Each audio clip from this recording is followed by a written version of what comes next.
Sometimes game franchises are like the tides of the ocean. They're 1 minute before eventually hiding away, never to be heard of ever again. For the following franchises, it's a shame, with each having the potential to live again for old fans alike as the new generations, especially in the modern world of genre comebacks and indie developers. Here's my list of the top 20 dead gaming franchises that need to be revived. Number 20 we have is Blinx the Time Sweeper. Blinx's sassy demeanor and time-bending capabilities stole the hearts and minds of at least a handful of people on the original Xbox. Anyways, we haven't heard anything from the Tabby with a Toot since 2004, but I believe the world is ready for a return of the world favorite by default Time Cat. I see two possibilities here. You go for the full ukulele treatment and bask in the nostalgia for a proper mascot platformer, or you head down the Conqueror's Bad Fur Day and reinvent Blinx as a total asshole who can age his cuddly adversaries to death in gruesome, Last Crusade style. Come to think of it, just go with the latter. Number 19 we have is Golden Sun. Released in 2001 for the Game Boy Advance, Golden Sun is a fantasy role-playing game. After hitting store shelves, critics immediately heaped acclaim upon it, drawing attention to its high-quality graphics, fun gameplay, and varied settings. It was even compared to the hugely successful Pokemon franchise, and with a lack of quality RPGs on handheld consoles these days, a new Golden Sun game would definitely be welcomed. The third and latest release in the franchise came in 2010 with Golden Sun Dark Dawn. Number 18 we have is Skies of Arcadia. This cult classic makes another case for the Dreamcast being the most underrated console ever. Skies of Arcadia was an awesome Japanese RPG that featured pirates and magic ships combat. The anime-styled graphics sucked you into a living, breathing pirate saga that you could actually control. Vice, it's about time we saw you and your motley crew female pirates make another comeback. Japanese RPGs aren't exactly the beanies anymore, but this series could inject some excitement back into the genre. More pirates, more ship battles, noticeable gear changes, more booty to steal, and an overall upgrade in the graphics and questing departments would be the trick. An epic sequel would be awesome for the franchise. Number 17 we have is Beautiful Joe. There once was a time when Capcom seemed to have had a lot of confidence in the Beautiful Joe franchise, commissioning a sequel, 2 spin-offs, and even its own anime series. Sadly for fans of the series, the titular Beautiful Joe has been regulated to minor cameo appearances and fighting games, not seeing a proper game in his own series in over a decade. Joe has been rarely seen since his stint in the Marvel vs. Capcom 3. Hopefully we do get a new game in the series. Number 16 we have is Nights into Dreams. Yeah, we hear what you're saying. There was a Wii rendition to the beloved franchise, but as far as I'm concerned, the game never existed. Something about it just went wrong. But when it hit the Saturn, we fell in love, gifted with the ability to freeform flight. You could do the prettiest loop-de-loops with Nights. The graphics were beautiful, the music was calming, and the character design was appealing. Ever since we saw what good developers do with the Kennick, we thought the series would turn out great with Microsoft Fancy Doodah. We don't know how Sega and Sonic's team could replicate the complete Nights experience span controller, but we trust that they can find a way. So what if we could explore our favorite dreams again? Number 15 we have is Mech Assault. Many mech games like Steel Battle Line and its confusing as hell dashboard size control focus on what could be an actual pilot on a mech. Mech Assault, on the other hand, is an arcade-like shooter that happens to take place in a mech. It's exhilarating run, stomping on buildings, and infantry while turning larger enemies into smoky metal chunks with homing rockets. Basically, it's a mech game without the faff. Given that most people seem to prefer the Titanfall over its heavy half, but I'd say that there's a market for those knockout fun in the walking tank. Even it's as kind of the free play division that you can find yourself coming back to in between longer stints of the other games. Number 14 we have is Bloody Roar. There simply aren't enough inventive and original fighting games anymore. Hear me out.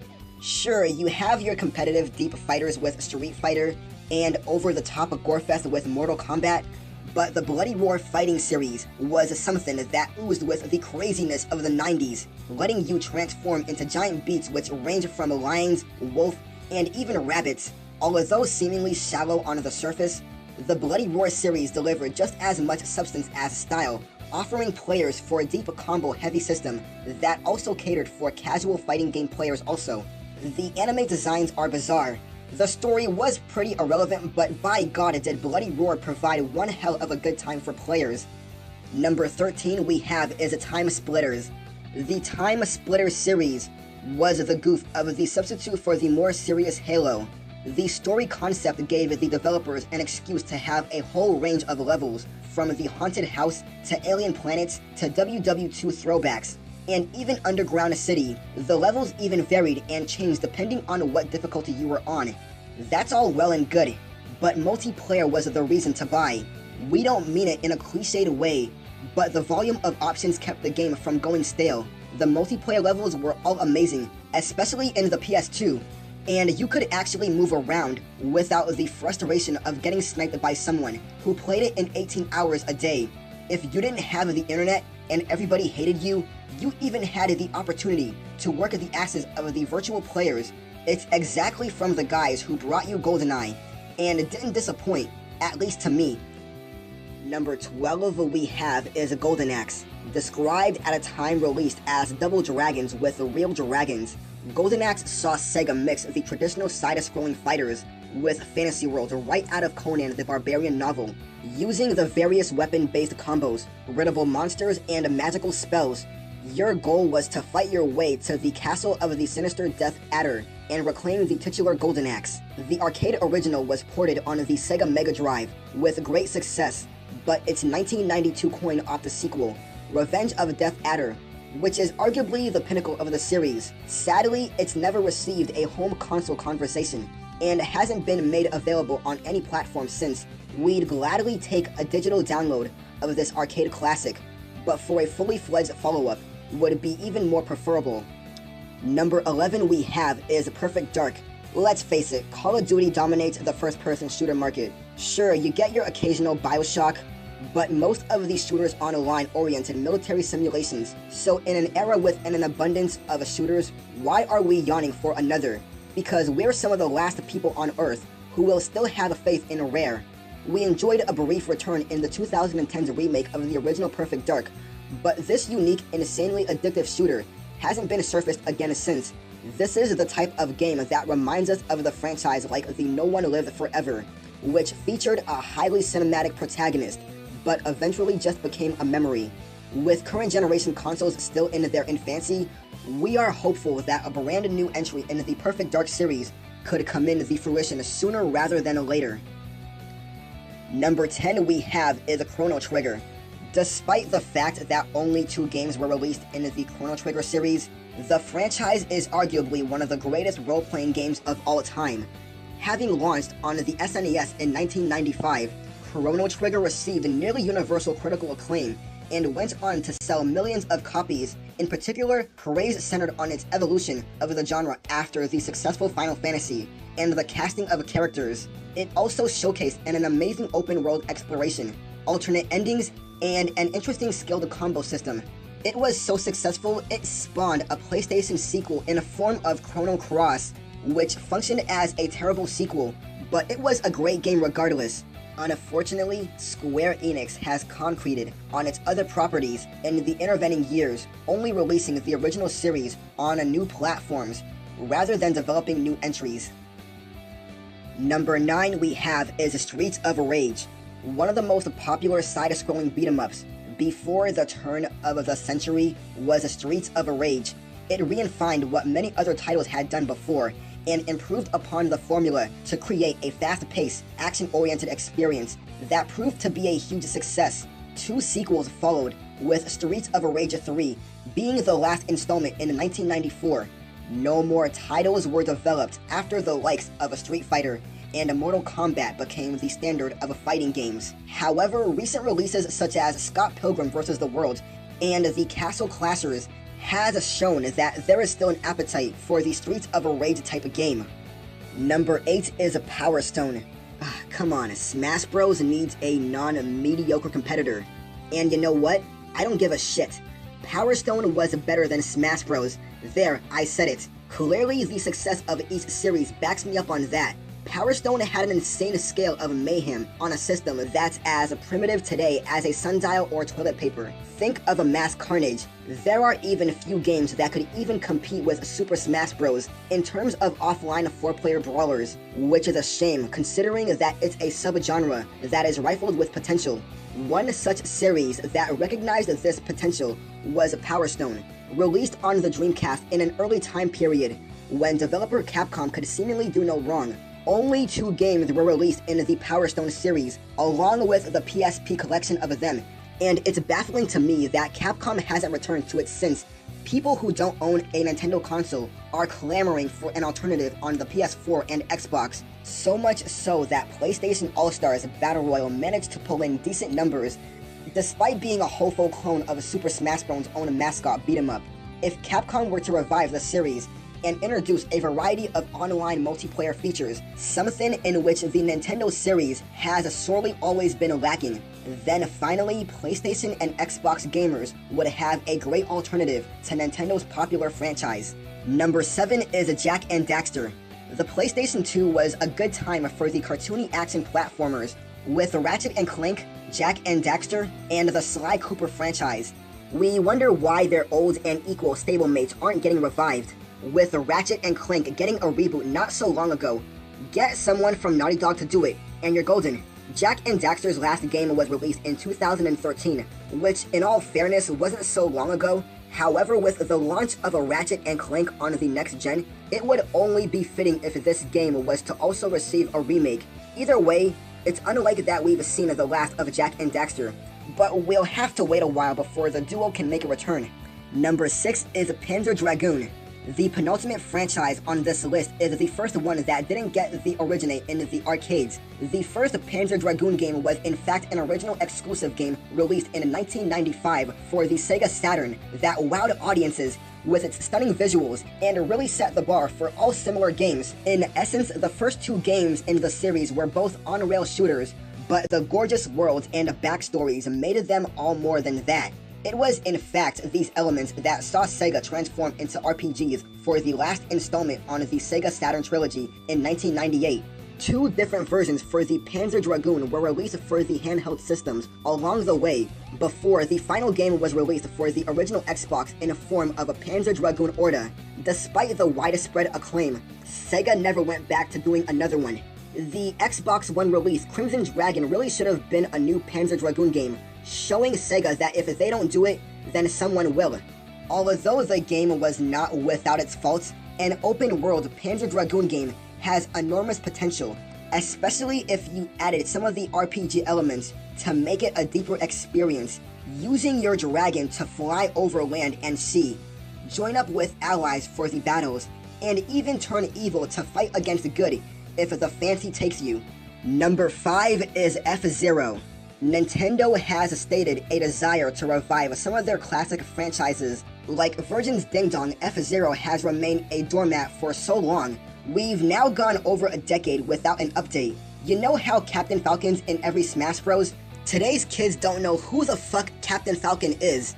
But that's all moot because Nintendo wants to bring back oldies before people forget what they are. FZero was specifically named as one they aren't planning on. It wasn't clear that they are branching out focus elsewhere. Or again, if even they can't do racing games on the Wii U, if you miss it, blame yourself. And if you bought it, blame yourself for not buying like 9 more copies. Number 4 we have is Quake. A war began in the PC community. The rise of the non-dialed-up internet led to the creation of the multiplayer-focused entries in 2 of the biggest first-person shooter franchises of the day. Quake 3 Arena and Unreal Tournament launched only a few days apart, both ending up being amazing shooters. That said, Quake Champions is still a damn winner so far, maybe some of the nostalgia speaking, but regardless, I'm hoping for the game's eventual launch. If Epic Games can land their odd Unreal Tournament experiment, we might live in the 2018 to 2019 with Quake and Unreal back in prominence. I might have been an Unreal fan, but Quake Champions hits the right target for me. Perhaps it'll do the same for the community. Number 3 we have is Twisted Metal. A lot of people would try to convince you that 2012's Twisted Metal was a bad game, but that simply wasn't true. Sure, it had its flaws, but so did all the other Twisted Metal games, and that really didn't prevent them from being any less fun.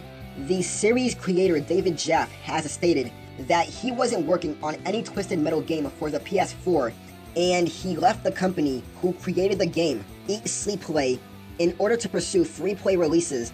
But despite Twisted Metal being a lot of fun, there were a number of things holding it back. For one, the game had to contend with the PS3's subpar PlayStation Network, which has since been greatly improved and allowed for more better online multiplayer. Twisted Metal was a game that needed a dedicated online community in order to thrive, and in that regard, it failed. But with the mammoth success of Rocket League proving that people want to do things with the virtual cars other than race them, a PS4 Twisted Metal with a strong focus upon its online component would give gamers a new multiplayer experience other than sports and shooters. Number 2 we have is Jet Set Radio.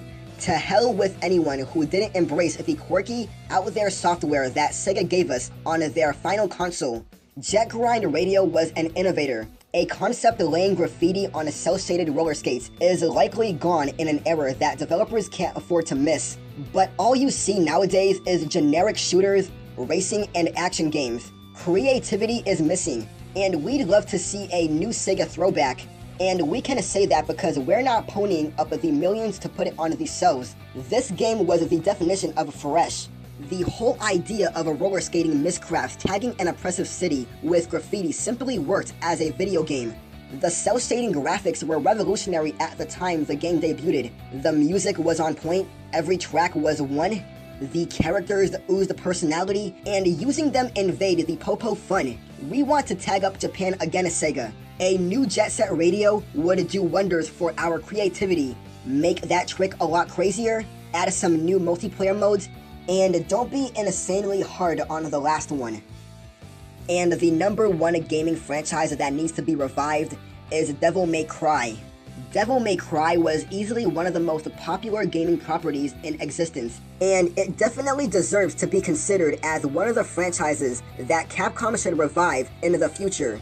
Of course, gaming fans have to wait until the publisher and the developer unveils an official true entry in the mainline series before the highly converted sequel. With the recently released Devil May Cry HD Collection for the PC, PS4, and Xbox Ones comes to recent rumors regarding the Devil May Cry 5 just as a couple of weeks ago. As it happens, a huge leak for the unconfirmed sequel made its way online. All things considered, Capcom's choice to put out the Devil May Cry's HD Collection as a current gen's release could very well be a sign of the company gearing up with the resurrection of the series with a sequel number 5. After all, it's totally feasible that the announcement was done as an appetizer for the Devil May Cry 5's potential debut at the PlayStation's 2018 this year. Alright guys, that was my list. Let me know what are some dead gaming franchises you want to see be revived. Anyways, this is Red Wolf signing out, and I'll see you next time. Peace.